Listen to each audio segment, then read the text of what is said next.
मी task perform करू नाही शकलो. माझी एक जुनी इंजरी होती जी रिवोक झाली. जसं देवाने बिग बॉस नशिबात दिलं होतं तसंच हे पण देवानेच माझ्या नशिबात दिलं होतं. बिग बॉस कधीच ना तुम्हाला कंटेस्टंट किंवा खेळाडू अशी हाक मारत नाहीत, ते सदस्य म्हणून हाक मारतात. घरातला पहिला मुद्दा मी उचलला होता जेव्हा चावी चोरी झाली होती. विशाल त्या 2 मुलींच्या खांद्यावर बंदूक ठेवून चालव. मी तिला एका शब्दाने बोललो नाही की तू तन्वी तू मला का मारलंस किंवा हे मी एकदा पण बोललो नाही तिला. बिग बॉस मराठीचं 6वं सीझन हे दिवसेंदिवस रंगात येत आहे आणि घरामधले टास्क, स्पर्धकांमधली भांडणं आता पीकवर आहे तसं म्हणायला हरकत नाही. गेल्या आठवड्यामध्ये 2 एविक्शन झाले. करण आणि आयुष घराच्या बाहेर पडले. आयुष आत्ता माझ्याबरोबर आहे. खरं तर अनएक्सपेक्टेड एविक्शन होतं आयुष तुझ्याबद्दलचं, ॲटलिस्ट माझ्यासाठी. खूप स्वागत राजश्री मराठीमध्ये. आधी मला सांग कसं आहे? आत्ता बरा होतोय. सो आय होप मी येत्या आठवड्याभरात परत तसाच आयुष असेल जसा मी आज जाताना होतो. काय झालं शेवटचे 4-5 दिवस आयुष, जर तू तुझे एपिसोड्स बघितले तुला कळेल, खूपच आजारी वाटत होतास तू, राईट? आणि त्रास होत होता, एकदम सततचा होता, बट तरीसुद्धा संधी मिळत होती आपल्याला. आणि हे खूप छान आहे बिग बॉस मराठीबद्दलचं की एक चान्स मिळत होता की तुला बूस्ट करण्यासाठी, राईट? काय घडलं होतं नेमकं? ॲक्च्युली मी जसं सगळ्यांना कळलं की मी टास्क परफॉर्म करू नाही शकलो. माझी एक जुनी इंजरी होती जी रिवोक झाली आणि औषधं, रिकव्हरी हे सगळं सुरू होतं. पण आता बिग बॉस मराठीसारखं इतका मोठा शो, इतका मोठा प्लॅटफॉर्म हे खूप कमी लोकांच्या नशिबात असतं. आणि माझ्या नशिबात ती संधी असताना मी काही कॉन्ट्रीब्यूट करू शकत नाही आहे, ही गोष्ट खात होती मला. म्हणजे मला एक गिल्ट होतं की यार मी का टास्क करू शकत नाही आहे किंवा मी का परफॉर्म करू शकत नाही आहे. आणि ह्याच्या मागचं कारण सगळ्यांनाच दिसत होतं. सो ह्या सगळ्या गोष्टीने ना आपल्याला जेव्हा एक गोष्ट आतून खाते तेव्हा मला असं वाटत होतं की मी खूप डाऊन फील करत होतो. मी स्वतःला मोटिवेट करण्याचा प्रयत्न खूप केला. पण अगेन जसं देवाने बिग बॉस नशिबात दिलं होतं तसंच हे पण देवानेच माझ्या नशिबात दिलं होतं. आणि after a point I have accepted की हे होतं आहे आणि रिकव्हरी होते. त्यामुळे जनतेचा जो कल होता, म्हणजे मी कंप्लेंट नाही करू शकत याबाबत की तुम्ही मला का कमी वोटिंग केलं. जर मी तिथे बरा झालो असतो, मी जर टास्क परफॉर्म केले असते तर मग कदाचित माझ्या कंप्लेंट असते की अरे मग का मी बाहेर आलो. पण मलाच कळत होतं की यार सगळे पुढे निघत आहेत आणि मी अजून तिथेच आहे. मला अजून ॲटलिस्ट टास्क खेळणं इतकं तरी फिट झालं पाहिजे. कारण बिग बॉसचं घर म्हणजे बिग बॉस कधीच ना तुम्हाला कंटेस्टंट किंवा खेळाडू अशी हाक मारत नाहीत, ते सदस्य म्हणून हाक मारतात. हे आमचं घर आहे. हे बिग बॉसचं जितकं आहे तितकंच ते घर माझं होतं. त्या घरात मी माझं म्हणून राहायचो. आणि जसं सगळ्यांनी माझ्या पर्सनॅलिटीबद्दल बोललं गेलं, सो हो मी असा आहे, मी माझ्या घरी असा असतो. मला तुला तेच विचारायचं होतं की सुरुवातीपासूनच तुझ्याबद्दल बोललं गेलं किंवा तू शांत आहेस, तू उत्तर देत नाहीस आणि ना तू अनेकदा ते क्लिअर केलं की हा माझा स्वभाव आहे, मी नाही तनतन करू शकत, राईट? पण ना कुठेतरी त्या घरात आत्ता जे सदस्य आहेत ना त्यांना तो एक मार्ग सोपा वाटतो तनतन करायचा, राईट? तुझं से काय आहे? बघ मला जेव्हा मुद्द्यांवर बोललं गेलं तेव्हा मी नेहमी म्हटलं की जे घराचे मुद्दे होते, घरातला पहिला मुद्दा मी उचलला होता जेव्हा चावी चोरी झाली होती. घरातली पहिली जरला तर मी म्हणायचो कॅप्टनने जरला तर द्यावं. सो जरला तर पहिलं मी दिलं होतं जेव्हा अंडी चोरी झाली होती. घरातले जेव्हा राकेशवर चोरीचा आळ आला होता तेव्हा राकेशला मी एकटा जाऊन बोललो होतो की मला पण असं वाटतं तुम्ही चोरी केली आहे. सो हे घराचे मुद्दे होते ज्याच्यात मला ॲज अ या घराचा मेंबर, ॲज अ सदस्य मला जिथे बोलावं असं वाटलं. पण जेव्हा 1 to 1 मुद्दे होते त्यात मला नाही वाटलं बोलावं असं. आणि मी कुठल्याही दिवशी कुठल्याही क्षणी आयुषचा एक कॅरेक्टर घेऊन वागत नव्हतो. मी असाच आहे, मी माझ्या घरी असाच असतो, मी अशाच लेवलला प्रॉब्लेम सॉल्व्ह करतो. इवन जेव्हा विशालनी बाटली फेकली, सो इतकं सोपं होतं ते माझ्यासाठी की ही काय एकच बाटली बनते का. मी तिथे पण जर माझ्या की दुसरं कोणतरी असतं त्यांनी डिरेक्टली असं क्लेम केलं असतं की अरे तू माझी बाटली आणून फेकतोयस. पण मी तसं नाही आहे. मी तिथे पण त्या रागात पण स्कोप ऑफ थॉट हा होता माझा की अरे विशालकडे पण अशी बाटली असू शकते, त्याला मिसअंडरस्टँडिंग पण होऊ शकतं. आता विशालचा मुद्दा काढलास त्याच्यावरून मला ही गोष्ट विचारावीशी वाटते तुला. आत्ता ना 2-3 दिवसापूर्वी जो कॅप्टन्सीचा टास्क झाला, राकेश बापटने अख्खा टास्क फिरवला आणि घराचा कॅप्टन पुन्हा एकदा कोणीच नाही झालं, राईट? आणि ना तिकडे दिसतं की त्याचं राकेशचं म्हणणं क्लिअर होतं की टोळीचा माणूस सतत तो हेच बोलत होता. मला सांग आयुष, तू राहिला आहेस त्या घरात, आम्ही ते 1 तास बघतो, तू 24 तास तिकडे राहिला आहे, जवळजवळ 31-32 दिवस. तुला जेन्युइनली असं वाटतं त्या 2 पोरींच्या खांद्यावर बंदूक ठेवून विशालचा? ऑब्वियसली, म्हणजे ह्यात काहीच मला 1 सेकंद पण विचार करायची गरज नाही आहे याबाबत. कारण 24 तास आम्ही होतो आणि आम्ही 24 तास हे क्लिअरली बघत होतो की विशाल त्या 2 मुलींच्या खांद्यावर बंदूक ठेवून चालवतो. आणि कॅप्टन्सीबद्दल तू विचारलं, मला ही गोष्ट सांगायची आहे की कॅप्टन होणं सोपं नाही आहे. म्हणजे हा जो गेम नाही आहे जे बोलत होते ना, त्यातलं एकही जण अजून कॅप्टन झाला नाही आहे. म्हणजे माझ्या वेळेस पण राकेशने वोट नव्हतं केलं, पण त्यातनं पण वे आऊट काढून मी कॅप्टन झालो होतो. राकेशने तेव्हा पण वोट नव्हतं केलं, आत्ता नाही केलं तर नाही झाला कॅप्टन. सो ही जी लोकं माझ्या कॅप्टन्सीवर बोलली आहेत ना, त्यातल्या झाले आता 6वा आठवडा आला, हाफ बिग बॉसमध्ये आहोत आपण, मीट ऑफ द बिग बॉसमध्ये आहोत, आणि त्यातलं एकही जण कॅप्टन झाला नाही आहे. मी 2nd वीकमध्येच कॅप्टन झालो होतो. सो मला याचा आनंद असा नाही, पण मला असं हा मेसेज द्यायचा आहे की कॅप्टन होणं सोपं नसतं. कॅप्टन्सी करणं सोपं नसतं. आत्ता जे कॅप्टन होतील ना, आत्ता तर लोकांना एकमेकांबद्दल एकमेकांचे स्वभाव, एकमेकांचे ट्रिगर पॉईंट सगळं माहिती आहे. सो आत्ता जे 2-3 आठवडे जे म्हणत होतं की मी कॅप्टन झाल्यावर तोंडावर पाणी मारेन, प्लेट वाजवेन, चादरी फेकेन पाण्यात, सो मला आत्ता बघायचं आहे की आत्ता जो कॅप्टन होईल तो ते घर कसं चालवेल. आणि अनेकदा म्हणजे तुलाही नेहमी तुला नॉमिनेट करायचा मुद्दाच तो होता आयुष की कॅप्टन्सीमध्ये ह्याने काही ग्रेट केलं नाही. वेरॅज तू एकदा करेक्ट बोलला होतास की हा सॉलिड कॅप्टन हे कोणी प्रूफ नाही केलं, म्हणजे हे अशी कॅप्टन्सी पाहिजे, हे कोणीही प्रूफ नाही केलं आहे. सो यू थिंक की सतत एका गोष्टीवर बोलणं नॉमिनेशनचा व्हॅलिड पॉईंट असू शकतो? नाही, ते त्यांनी प्रयत्न केला त्या गोष्टीला नॉमिनेशनचा व्हॅलिड पॉईंट बनवण्याचा. पण मला एक गोष्ट क्लिअर होती की बिग बॉस कधी चुकीचं बोलत नाहीत. बिग बॉस बोलले होते की कॅप्टन हा हे घर चालवतो, कॅप्टन हा या घरावर रूल नाही करत.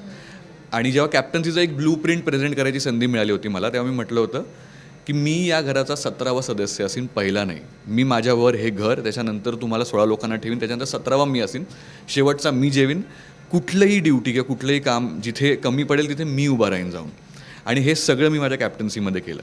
आणि जेव्हा मला एक गोष्ट खूपच प्रकर्षाने सांगायची की आत्ता इनह्युमन किंवा माणुसकी नाही दाखवली असं माझ्या वेळेस म्हणत होते, जेव्हा मी फक्त ज्या 2 लोकांनी चोरी केली आहे त्यांच्यासाठी जेवणाची ड्युटी नाही होणार, त्यांना राशन मिळणार, ते स्वतः करू शकतात.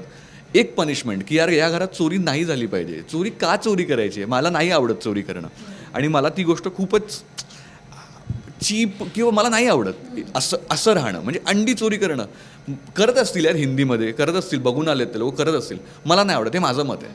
मी नाही बघून आलो किंवा मला नाही आवडत, त्याच्यावर मी ठाम होतो आणि मी कॅप्टन होतो. सो त्या कॅप्टन्सीमध्ये मी मेजॉरिटीने का होईना पण तो निर्णय घेतला होता की जो या घरात चोरी करेल त्याच्यासाठी ड्युटी केली जाणार नाही. आणि आत्ता जो तू म्हणालास ना, अनेकांचे खरे चेहरे दिसायला लागलेत. प्राजक्ता शुक्रे परफेक्ट एक्झाम्पल आहे.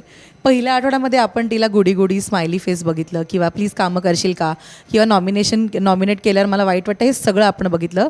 पण वेरॅज आत्ता बावळटपर्यंत गोष्टी गेलेल्या आहेत, किंवा ज्या रुचिताचा आधी राग येत होता तिच्यासोबत बसून गप्पा मारणं चाललं. हे झालं एक. सागर कारंडे, तन्वी अनेकदा बोलले की हा डबल ढोलके, आणि कुठेतरी ते प्रेक्षकांनी सुद्धा बघितलं आहे. राईट आयुष, तुला काय यावर व्यक्त व्हायला? बघ, प्राजक्ताबाबत तिची एक पर्सनॅलिटी आहे, आणि तिच्या पर्सनॅलिटीमध्ये हे गुण आहेत जे तीही बोलली की माझ्या पर्सनॅलिटीमध्ये आयुष आणि माझ्यात फरक हा आहे की आयुषमध्ये पूर्णपणे त्याच्याकडे एक प्रॉब्लेम सॉल्व्हिंग आणि हिज वे ऑफ अप्रोचवाला नेचर आहे. पण मी इथे आलीच ह्याच्यासाठी, म्हणजे तिचं इथे येण्याच्या मागचं कारण हे होतं की तिला ती प्राजक्ता अनफोल्ड करायची जी ती आत्ता करते, जी प्राजक्ता आत्ता दिसते. हे तिचं टार्गेट होतं की ती साईड ऑफ प्राजक्ता तिला अनफोल्ड करायची आहे. तिला नाही, जी सुरुवातीला दिसत होती ती प्राजक्ता तिला नाही, ती आयुष्यभर तशीच आहे, पण तिला ही बाजू अनफोल्ड करायची. सो प्रत्येकाचं ना बिग बॉसमध्ये येण्याच्या मागचं एक कारण असतं. तो प्राजक्ताचं जे कारण होतं ते आत्ता म्हणजे ते मार्गी लागतं आहे. सो तो तिच्यासाठी किंवा मी ॲज अ फ्रेंड मलाही ते आवडतं आहे की आत्ता ती जे करेल, किंवा आत्ता तर मी आणि करण बाहेर आलो आहे, आता तर ती पूर्णपणे एकटी पडली आहे. सो आत्ता तिचा मेंटल स्पेस काय असेल, ती आता अग्रेसिव्ह होईल किंवा ती गेम चेंज करेल, ती कोणासोबत जाईल, ती टोळीची मेंबर होईल का, हे सगळे प्रश्न मलाच आहेत. सो आता लेट्स सी प्राजक्ता 2.0. हो. सागरच्या खेळाबद्दल काय म्हणणार?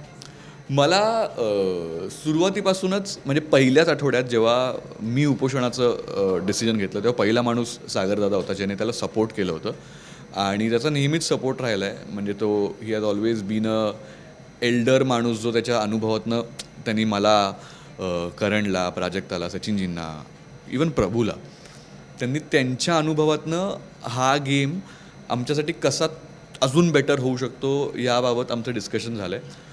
पण मध्यंतरी एक फेज होता जिथे आम्ही पण थोडं डायसी होतो की नक्की सागरदादा कुठे आहे.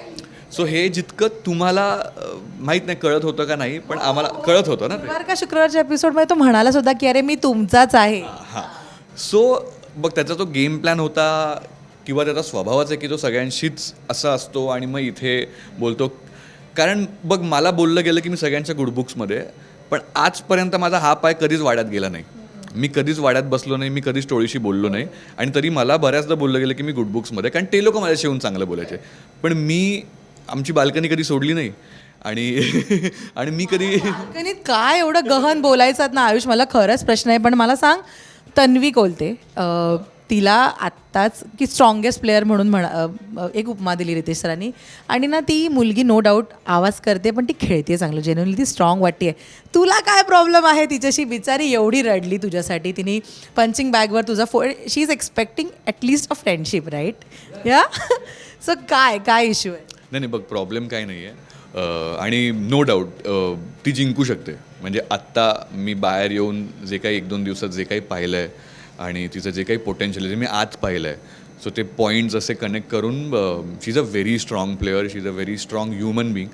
पण तेच आहे, मी तुला म्हणजे हे कदाचित हे फनी वाटेल पण टू करेक्टली एक्सप्लेन इट ना, ते व्हेज फ्राईड राईस आणि चिकन ट्रिपल राईसचं जे उदाहरण आहे ना ते खूपच ॲप्ट आहे. म्हणजे तू बघ त्या 2 प्लेट्सला बाजूला ठेवून एका साईडला व्हेज फ्राईड राईस ठेव, एका साईडला चिकन ट्रिपल राईस ठेव आणि ह्याच्यात जो डिफरन्स आहे तो कलर वाईज, इंटेन्सिटी वाईज, बघ मला ना फ्रेंडशिप्स करायला वेळ लागतो आणि त्या इंटेन्सिटीच्या ज्या इंटेन्सिटीला तन्वी एक्सपेक्ट करत होती, मी त्या इंटेन्सिटीला जाऊन तिच्या एक्सपेक्टेशन्स पूर्ण करत नव्हतो.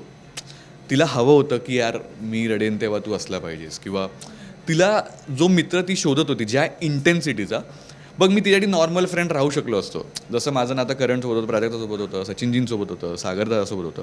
ह्या इंटेन्सिटीचं नातं मला चाललं असतं की जिथे तू तुझं मी माझं, ओके, जेव्हा आपल्याला वाटेल की आपण एकत्र बसूया तेव्हा आपण बसूया, जेव्हा ते ऑर्गॅनिकली होईल की यार हा इथे बसलो झालं. पण तिची जी इंटेन्सिटी ऑफ फ्रेंडशिप होती ना ती खूप हाय होती माझ्यासाठी. आणि मी आत्ता मैत्री करायला शिकलो होतो ग, तुला यू तो नो. म्हणजे मी असं आहे की मी 30 दिवसापूर्वी मैत्री करायला शिकलो. मी लगेच कशी इतकी हाय इंटेन्सिटी मैत्री करायला शिकू, मला वेळ लागतो.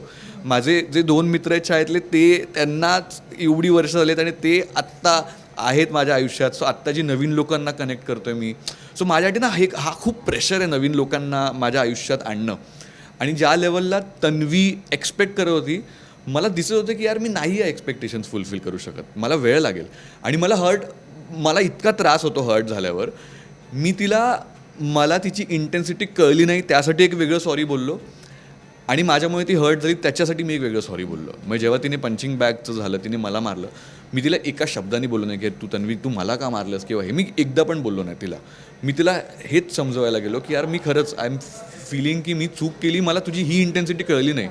जेव्हा तिचं ते बाहेर आलं, जेव्हा ती एक्सप्रेस केलं तिने, मला त्या मुवमेंटला असं की वा, म्हणजे हे खूप जास्त ती बाहेर आल्यावर ही मैत्री असेल तुमच्या दोघं? अगदीच म्हणजे बघ बाहेर आल्यावर कदाचित वेळ जास्त मिळेल किंवा आम्हाला जास्त बोलता येईल, एक प्रेशर नसेल, गेम नसेल, सो कदाचित मैत्री होईल. म्हणजे मैत्री होण्यात काहीच प्रॉब्लेम नाही आहे.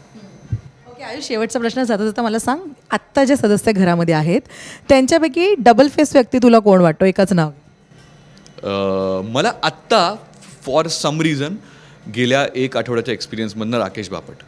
हां, म्हणजे कारण बघ मॅडम खूप म्हणजे त्या माणसाला जे मी पाहिलं होतं फर्स्ट सेकंड वीकमध्ये, the personality he was, me inspire झालो होतो त्या माणसाने. आणि यार त्यांनी येऊन नॉमिनेशनला त्यांनी काय केलं, मला इतकं वाईट वाटलं ना या गोष्टीचं की आयुष मी ते लावून देतो, ह्याच्याने ते आले, माझी ती साखळी तुटली होती, ते ह्याच्याने आले की मी ते लावून देतो आणि येऊन तोडलं. यार म्हटलं असं नाही केलं पाहिजे यार.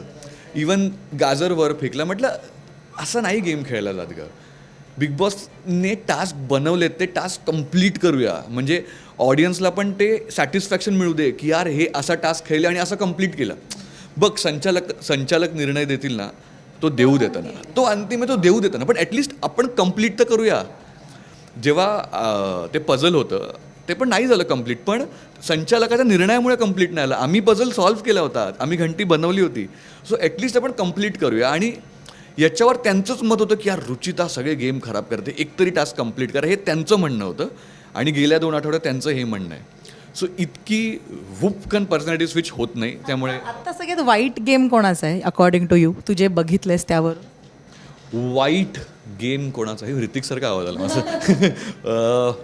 वाईट असं नाही म्हणणार मी, पण गेम नाही आहे असे मला आता सचिनजी वाटत आहेत. कारण ते अगेन आत्ता ज्या खड्ड्यात ते स्वतःला फील करत आहेत, म्हणजे मी एपिसोड पाहिला आणि ते खूपच खचलेत. सो तिथून आता गेम अप करायला सगळ्यात मागे आता सचिनजी वाटत आहेत मला. मस्त वाटलं तुझ्याशी बोलून. आणि जे काही दिवस तू घरामध्ये होतास ही आय नो तुझ्यासाठी खूप ब्युटिफुल जर्नी असेल, कारण तू प्रत्येक मुवमेंट एन्जॉय करतोस. Thank you so much, all the very best. आता खरा नवीन प्रवास इथून सुरू होतोय, राईट? आता मला असं वाटतं की आपण खूप ऑफ्टन भेटणार आहोत. All the very best. Thank you so much.